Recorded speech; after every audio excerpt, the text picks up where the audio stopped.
좋으신 아버지 하나님, 아버지의 사랑과 은혜를 감사합니다.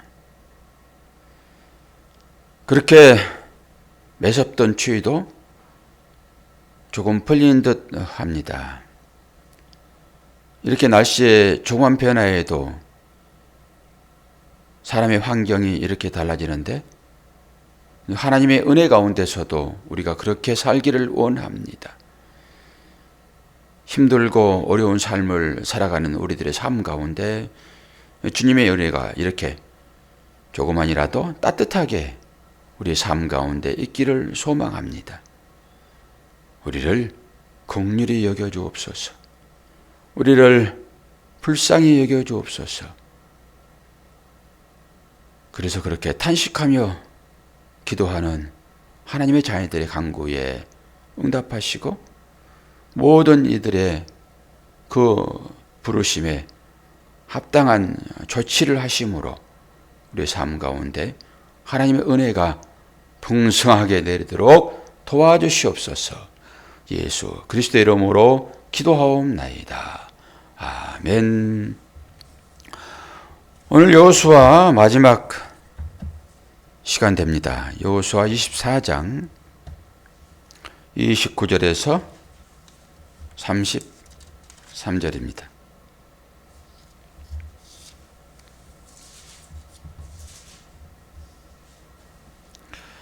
봉독합니다.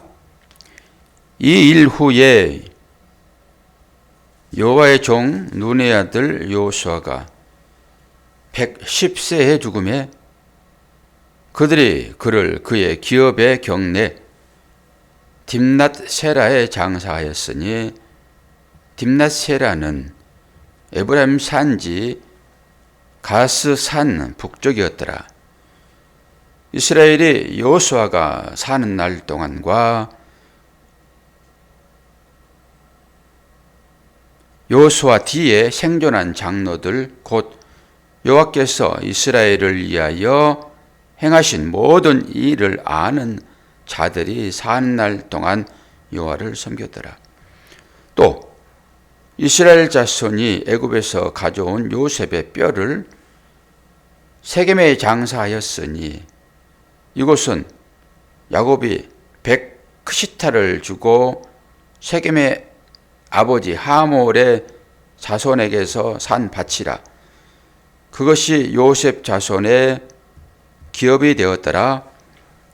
아론의 아들 엘르아살도 죽음에 그들이 그를 그의 아들 비느하스가 에브라임 산지에서 받은 산에 장사하였더라. 아멘.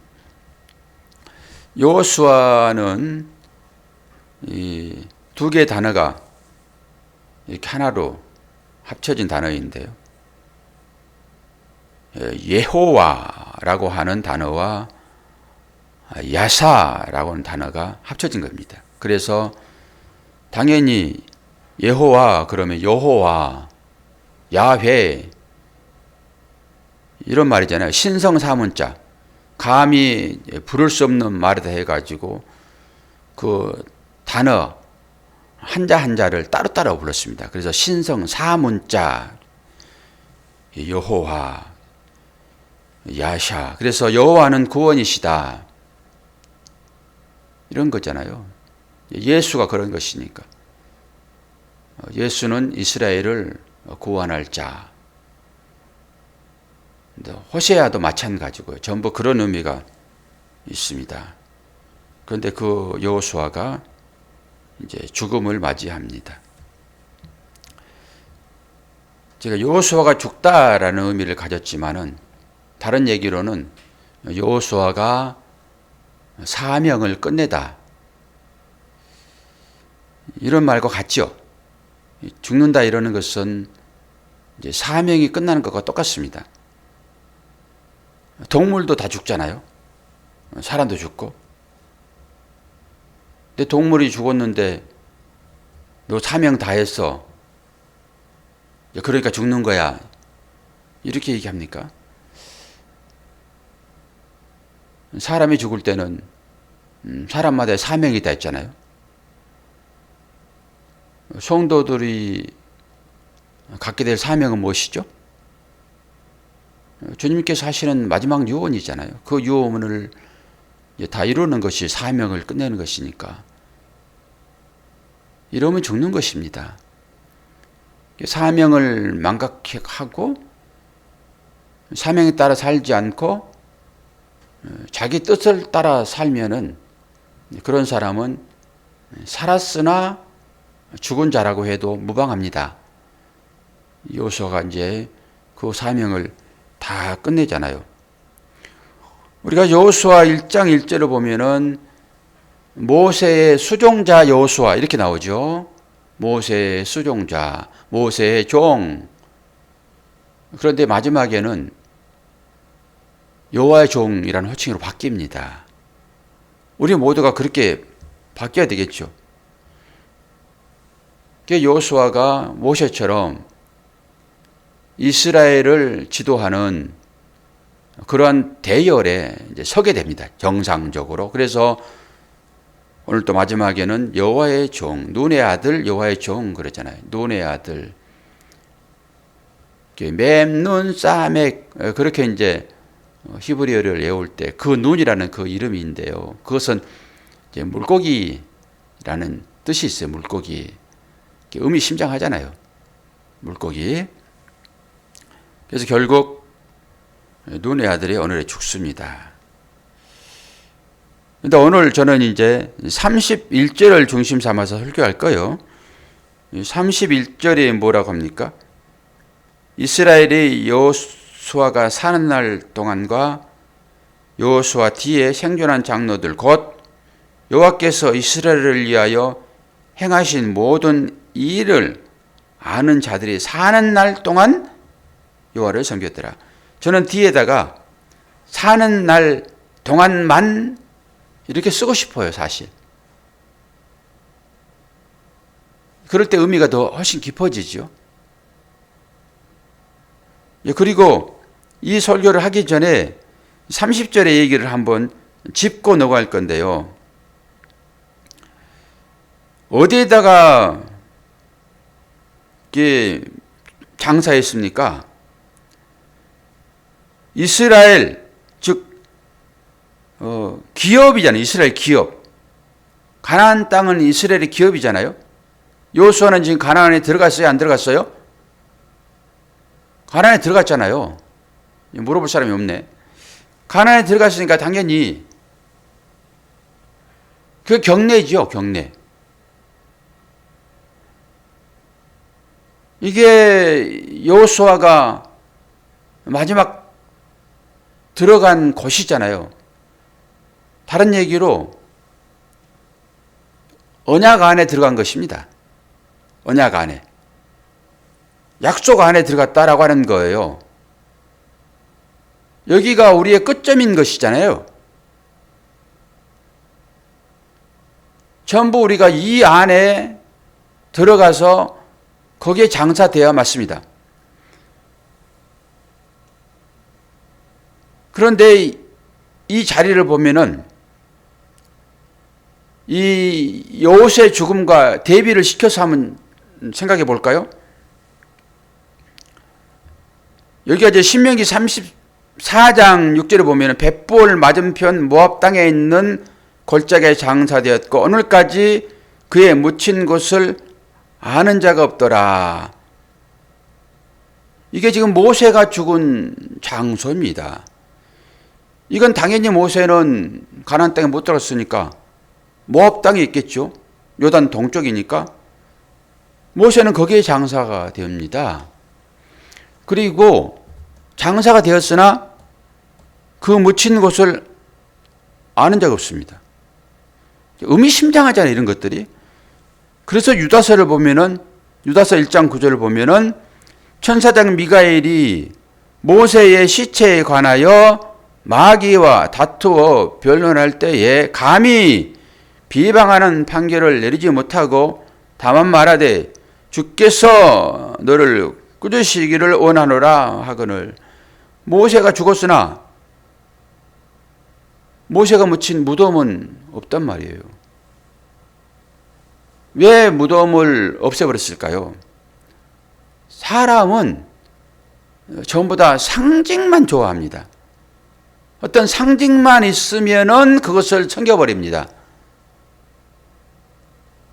그 모세가 들었던 이제 구리뱀, 이것도 하나의 상징적인 것이잖아요. 그건 예수 그리스도의 십자가를 예표하는 것인데, 상징이라고 하는 것은요, 의미가 깨달아지면 그건 부숴야 됩니다. 의미를 깨닫도록 주어지는 거잖아요. 상징은 모형이니까. 근데 우리가 알다시피 그 고리뱀을 언제까지 섬겼나요? 이스라엘 백성들이. 그거 갖고 다녔잖아요, 만들어가지고. 모세가 죽은 그 무덤이 없어진 것도 그런 의미입니다. 아마 모세의 무덤이 있었다고 그러면은 분명하게 그것이 이스라엘의 우상이 되었을 것입니다. 성지순례를 왜 갑니까? 사람들이 왜 법궤를 그렇게 찾으려고 그럽니까? 왜 과학적으로 예수님 마지막에 돌아가실 때 입었던 그 성이, 그것을 다양한 방법으로 과학을 동원하여 이것은 예수님께서 입었던 그 옷이 맞아, 이렇게 사진도 나오고 그러잖아요. 왜 그럴까요? 바로 그런 것입니다. 어떻게 해서든지 사람들은 보이는 것을 섬겨서 그 보이는 것으로 믿음을 취하고 싶은 거예요. 어제도 여러분이 설교를 들으셨지만은 히브리서 11장의 내용이 그거 아닙니까? 믿음은 바라는 것들의 실상이라고요. 바라는 것들, 우리가 바라는 것들 있잖아요. 그것이 상으로 선명하게 보이는 것처럼 그렇게 믿음을 살라고 하는 거죠. 믿음은 그래서 어떻게 얘기를 드렸나요? 보이지 않는 것의 실체라고요. 믿음은.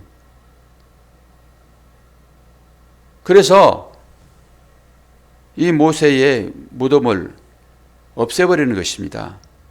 근데 여호수아는 지금 이스라엘 경내에 무덤이 씌워지잖아요. 이것이 대비되는 것입니다. 결국 모세는 가나안 땅에 못 들어갔으니까 구원받지 못했습니까? 그러지 않잖아요. 만약에 무덤이 남아있다 하게 되면은 그건 안 되는 것입니다. 그래서 모세도 변호산에서 엘리야와 함께 예수님을 만나는 그런 장면을 한번 보여주시고 모세가 구원받았다라고 하는 것을 우리들로 하여금 확인시켜 주죠. 그리고 오늘 이제 31절 내용을 보면은 우리가 이거 진짜 명심해야 됩니다. 이스라엘 백성들이 요단 강가에서 요단 강에서 돌을 취하여 요단 강가에 세우고 내 후손들이 이것이 무엇이냐라고 물었을 때 그 하나님의 은혜, 이스라엘을 돌보시며 인도하셨던 그 하나님에 대하여 설명하라고, 그거 세우는 거거든요. 이제 요셉이 죽고 그리고 요셉과 함께 생존했던 장로들이 다 죽습니다. 그리고 그들이 사는 날 동안 하나님께서 행하셨던 그것을 아는 사람이 다 죽고 난 이후에는 뭘 근거로 하여 그 후손들이 하나님을 알까요? 우리가 애굽에서 이스라엘 백성들을 출애굽시켜서 지금 가나안 땅에 인도된 거잖아요. 그때 애굽 사람들이 마지막 하나님을 찾는 그 과정은 요셉을 알지 못하는 왕이 나타났으므로예요. 전제가 요셉을 알지 못하는 왕이 나타나서 어떻게 했습니까? 이스라엘 백성들을 괴롭혔지요. 딱 그것과 이 맥이 같이 하는 거 아니겠어요? 앞으로 신앙생활 하는데 많이 어려움이 있을 것입니다. 그리고 그 유럽 쪽의 교회들이 지금 많이 술집으로 바뀌고요. 거기에 성도들이 거의 노인들만 몇 명이서 그 큰 교회를 지금 지키고 있습니다. 이것 때문에 영국 교회가 한국 교회를 향하여서 우리들의 이 사정을 여러분들이 잘 보셔야 됩니다. 잘 보시고 정말로 경각심을 가지시고 다음 세대를 위하여 신앙을 잘 전수해야지. 그렇지 않으면 여러분도 그 부흥의 물길 때문에 한국 교회가, 한국 민족이 이렇게 물질적으로 풍요로운 삶을 살고 있는데 여러분이 이 여호수아가 죽고 그와 함께 생존한 장로들이 이 하나님의 은혜를 경험한 사람들이 다 죽고 난 다음에 여러분들의 그 훗날을 보면은 딱 우리가 거울이 될 것입니다. 그렇게 얘기를 합니다.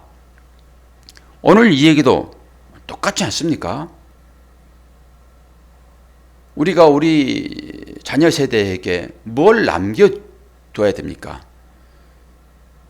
대부분의 사람들이 신앙은 신앙이고 삶은 삶이고, 그래서 어찌됐든 간에 우리가 꿈꿔왔던 것, 그건 뭡니까?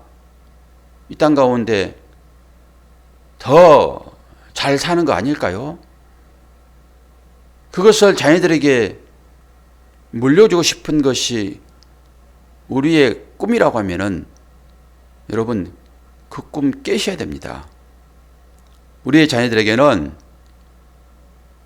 우리들보다 더 혹독한 시련들이 있을 것입니다.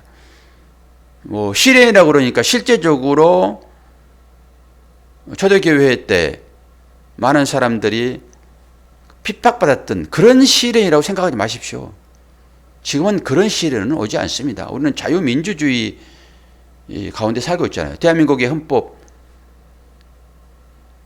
제1조 제2항이 그거 아니에요. 1조 1항은 대한민국은 민주공화국이다. 우리는 그러한 나라에 살고 있기 때문에 종교의 자유가 있어서 예전처럼 그렇게 핍박당하지 않을 것입니다. 오히려 핍박이라고 하면은 예수님께서 금식하신 이후에 사단이 찾아왔습니다. 그래가지고 예수님을 시험합니다. 오히려 이것이 그들에게 핍박일 수 있어요. 우리는 핍박 그러니까 전부 육체적인 것만 생각하는데요. 오히려 지금은 그런 핍박을 당하면 당할수록 믿음이 더 강해진다니까요. 우리가 알잖아요. 경험해보잖아요. 어려울 때 어떻게 합니까? 더 하나님을 붙들고 기도하고 하나님을 찾지요. 그러나 사탄이 얼마나 교묘한데 지금도 그런 방법으로 사람을 유혹할까요? 오히려 로또 복권 당첨되게 해가지고 그 물질의 공세를 통하여서 그가 세상으로 빠져들게 한 것, 이것이 오히려 그들을 핍박하는 거예요. 왜 이런 것을 이해를 못하는지 우리는 보이는 것으로만 믿음을 삼기 때문에 그렇습니다. 그래서 히브리서 11장이 그 얘기를 하는 거고요. 오늘 이 31절 정말 우리가 명심해야 될 일입니다. 그리고 나서 제1세대, 2세대가 다 죽잖아요. 모세가 죽고 그 뒤를 받아서 이제 여호수아가 죽잖아요. 그리고 또 한편 33절에 보니까 아론의 아들 엘르아살도 죽습니다. 아론은 모세와 함께 사역했던 사람이에요. 아론은 제사장이고요. 그리고 그 제사장의 아들이 엘르아살이잖아요. 이 사람들이 이제 다 죽습니다. 그리고 나서 이 육체를 따라, 혈통을 따라 제사장 나오지 않습니다. 그래서 주님이 참 제사장이라는 것을 멜기세덱의 반차를 쫓아 제사장이 됐다라고 하는 히브리서 말씀을 다시 한번 우리가 기억을 해야 되는데요. 이 참 신앙의 여정이라고 하는 것은 육신을 따라 전수되어지지 않습니다. 그래서 오늘 여기에 다 죽는 거예요. 모세도 다 죽고 그 후세 여호수아도 죽고 다시 제사장 아론도 죽고 아론의 아들도 싹 죽습니다. 그리고 이제 바로 우리가 사사기를 볼 텐데요. 이제 육체를 따라 난 제사장은 사라집니다. 그리고 직접 이스라엘 백성들이 어려움에 처하게 되면은 하나님을 찾습니다. 그때마다 새로운 사사들을 불러서 하나님께서 대리 통치자로 이렇게 삼으시는 장면을 쭉 보게 되고, 이런 과정을 통하여서 우리의 믿음의 수준이 어디에 있는지를 다시 한번 보게 될 것입니다. 우리가 어떤 신앙을 갖고 있어야지 우리의 자녀들이 우리를 보고 어떤 믿음을 계속 전통적으로 자신의 삶 가운데 나타낼 것인지, 그리고 또한 그들도 자기들의 후손들에게 이 믿음을 전수해야 되잖아요. 그럼 뭘 보고 하죠? 결국 하나님의 은혜를 알고 그 은혜를 얘기해 줘야 됩니다. 우리 자녀들에게.